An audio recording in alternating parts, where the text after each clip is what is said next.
ఈరోజు క్యాబినెట్లో మేము తీసుకున్న డిసిషన్ జూన్ 1వ తారీఖు నుంచి ఫేర్ ప్రైస్ షాపుల ద్వారానే పీడిఎస్ రైస్ లబ్ధిదారులందరూ కూడా చేరవేసే విధంగా ఒక నిర్ణయం తీసుకున్నాం.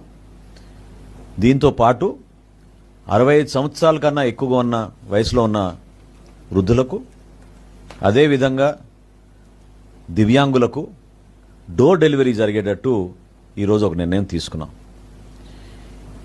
ఈ ఫేర్ ప్రైస్ షాప్స్లో కూడా మేము కొత్త యాప్ డిజైన్ చేశాం.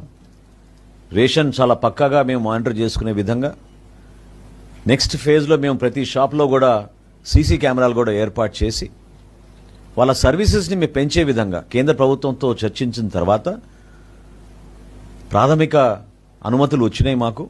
ఈ ఫేర్ ప్రైస్ షాప్స్ని చిన్న చిన్న కిరాణా షాపులుగా వాళ్ళు కూడా వ్యాపారం చేసుకునే విధంగా గిరిజన ప్రోడక్ట్స్ కానివ్వండి, కేంద్ర ప్రభుత్వం అందించే ఈ భారత్ ప్రోడక్ట్స్ని ఈ షాపుల ద్వారా మేము వినియోగదారులకి తక్కువ రేటుకు తీసుకొచ్చే విధంగా ఒక నిర్ణయం తీసుకున్నాం.